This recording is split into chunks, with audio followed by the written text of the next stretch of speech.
कि आपने गिनती की है, ये चौथे चरण का जो चुनाव है बिहार में, ये बात सही है कि सभी चरण में कहीं भी सीधी लड़ाई है। और अभी जो चौथे चरण की जो सीटें हैं 5, ये सभी एनडीए की कब्जे वाली सीट है और सब जगह सीधी लड़ाई है, मतलब महागठबंधन से लड़ाई है। तो 4 सीट तो महत्वपूर्ण इसलिए समस्तीपुर की सीट आपने बताई कि नीतीश कैबिनेट के 2 मंत्री, एक और जहाँ महेश्वर हजारी का लड़का कांग्रेस का कैंडिडेट है, वहीं अशोक चौधरी जो मंत्री हैं उनकी लड़की बिटिया जो है वो रामविलास चिराग की पार्टी से कैंडिडेट है। तो वहाँ 2 मंत्रियों के बीच में आप कहेंगे कि राजनीतिक द्वंद्व है, प्रतिद्वंदता है। और नीतीश कुमार के मुख्यमंत्री रहते 2 मंत्री आपस में 2 प्रतिद्वंदी दलों के बीच में, दोनों की वहाँ एक तो प्रत्यक्ष रूप से चुनाव अभियान में रहे लगे हुए और दूसरे महेश्वर हजारी ने अपने को अलग नहीं किया। बेटा लड़ रहा था तो अलग कैसे होते हैं।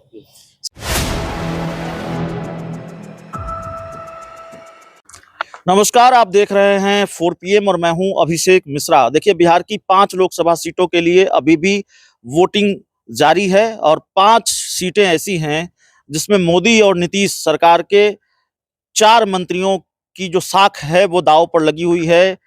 नित्यानंद राय, गिरिराज सिंह, महेश्वर हजारी और अशोक चौधरी। इन और दूसरी तरफ जेडीयू के राष्ट्रीय अध्यक्ष ललन सिंह की साख भी दांव पर है। इन 5 लोकसभा सीटों पर क्या होता हुआ देख रहे हैं। हमारे साथ वरिष्ठ पत्रकार अरुण पांडे सर हैं और क्या संभावना नजर आ रही है। नतीजे तो जब आएंगे तब तस्वीर साफ होगी, लेकिन इन 5 सीटों का हिसाब किताब अब तक क्या है उसको हम समझने की कोशिश एक बार फिर करेंगे अरुण पांडे सर के जरिए। सर, 5 लोकसभा सीटें और सभी की सभी हॉट सीट, और हमने कहा 4 मंत्रियों की साख दांव पर है। नहीं देखिए, 5वीं सीट भी जो आपने छोड़ दी है वो भी एक, उसको भी हॉट सीट ही मानिए, इसलिए कि वो एक दरभंगा सीट आपने छोड़ दी। दरभंगा में देखिए वो मिथिलांचल की राजधानी कही जाती है, तो एक सीट भी है और 4 सीट की आपने गिनती की है। ये चौथे चरण का जो चुनाव है बिहार में, ये बात सही है कि सभी चरण में कहीं भी सीधी लड़ाई है। और अभी जो चौथे चरण की जो सीटें हैं 5, ये सभी एनडीए की कब्जे वाली सीट है और सब जगह सीधी लड़ाई है, मतलब महागठबंधन से लड़ाई है। तो 4 सीट तो महत्वपूर्ण इसलिए समस्तीपुर की सीट आपने बताई कि नीतीश कैबिनेट के 2 मंत्री, एक और जहाँ महेश्वर हजारी का लड़का कांग्रेस का कैंडिडेट है, वहीं अशोक चौधरी जो मंत्री हैं उनकी लड़की बिटिया जो है वो रामविलास चिराग की पार्टी से कैंडिडेट है। तो वहाँ 2 मंत्रियों के बीच में आप कहेंगे कि राजनीतिक द्वंद्व है, प्रतिद्वंदता है। और नीतीश कुमार के मुख्यमंत्री रहते 2 मंत्री आपस में 2 प्रतिद्वंदी दलों के बीच में, दोनों की वहाँ एक तो प्रत्यक्ष रूप से चुनाव अभियान में रहे लगे हुए और दूसरे महेश्वर हजारी ने अपने को अलग नहीं किया। बेटा लड़ रहा था तो अलग कैसे होते हैं। सारी पहल टिकट दिलवाने की उन्होंने की थी, तो उनका भी सानिध्य रहा जो रहना भी चाहिए था कुल मिला जुला कर। इसीलिए इस चुनाव में बेगूसराय की सीट जहां गिरिराज सिंह कैंडिडेट हैं, उनका मुकाबला फिर इस बार भी सीपीआई से है, सीधी लड़ाई है वहां। और अब इस बार के चुनाव में जाति का उफान है, सभी जगह जातीय गोलबंदी के आधार पर चुनाव हो रहे हैं और मोस्टली जगह कहीं अगड़े पिछड़े ही की लड़ाई है, कहीं 2 पिछड़े हैं तो पिछड़ों की लड़ाई है। अब वो आपको बताते हैं बेगूसराय में, जैसे बेगूसराय में एक और भूमियार जाति के हैं गिरिराज सिंह, वहीं दूसरी तरफ अवधेश राय जो सीपीआई के कैंडिडेट हैं वो यादव हैं। कुल मिला जातियों गोलबंदी उसी आधार पर हो रही है। एक तरफ नीतीश नरेंद्र मोदी का नाम, काम और चेहरा, और दूसरी तरफ फिर लालू प्रसाद का एमवाई, और फिर वहाँ सीपीआई का संगठन, कहते हैं कि सीपीआई का वो बेगूसराय लेनिनग्राद है, तो वहाँ वो भिड़े हुए हैं। पिछले चुनाव को आपको याद करना चाहिए। पिछले चुनाव में वहाँ कन्हैया कुमार एक बड़ा नाम था, चर्चित नाम था, जेएनयू के छात्र संघ के अध्यक्ष थे और पूरी सीपीआई नहीं वाम दल की पूरी प्रतिष्ठा दांव पर थी। क्या रिजल्ट हुआ आपके सामने है, 4 लाख वोट के अधिक अंतर से हार जीत हुई थी। अब इस चुनाव में सीधी लड़ाई है, और जो पिछला चुनाव की स्थिति में करेंगे तो बीजेपी तो उसको एक सेफ सीट मानती है। अब लड़ाई में जनता का क्या फैसला होगा आपके सामने है। एक सीट आपने बताई मुंगेर की, वहाँ जदयू के पूर्व अध्यक्ष ललन सिंह हैं और दूसरी तरफ लालू प्रसाद ने फिर वहाँ अगड़ों पिछड़ों की लड़ाई वाली स्थिति डाल दी है।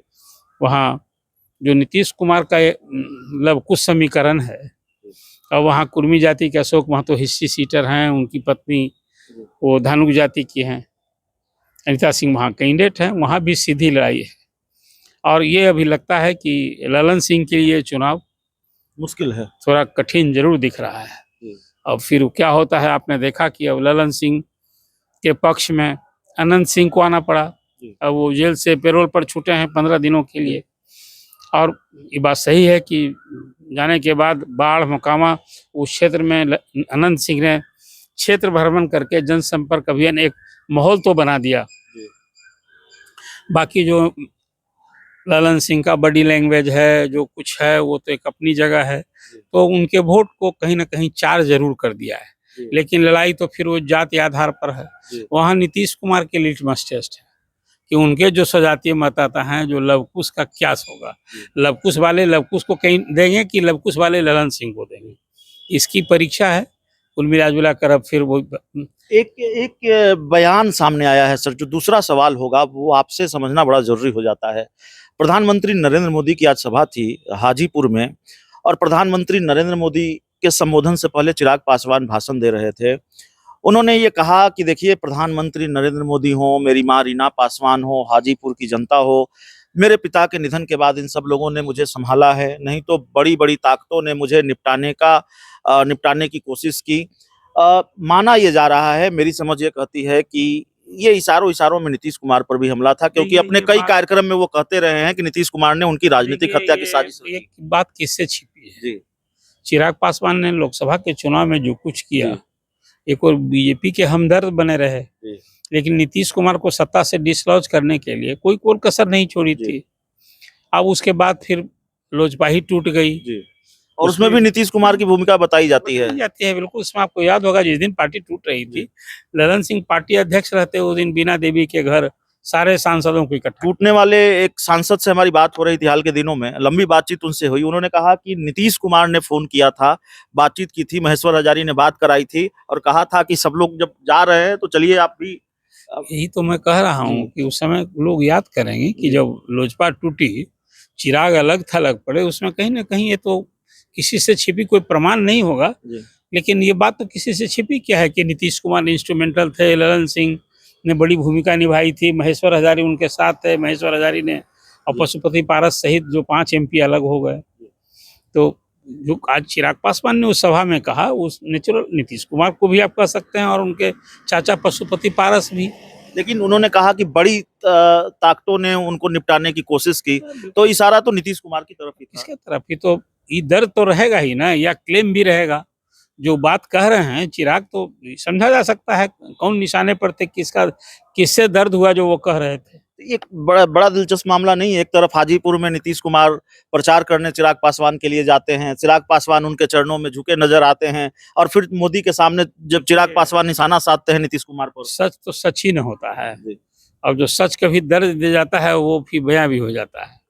उसको इस रूप में देखिए, राजनीति में ना स्थायी दोस्ती हो। किसने आपने सोचा था कभी कि अनंत सिंह जाएंगे ललन सिंह के लिए? और ये भी नहीं सोचा था कि नीतीश कुमार चिराग पासवान के लिए जाएंगे। पॉलिटिक्स में ही चलता है अभी चीज।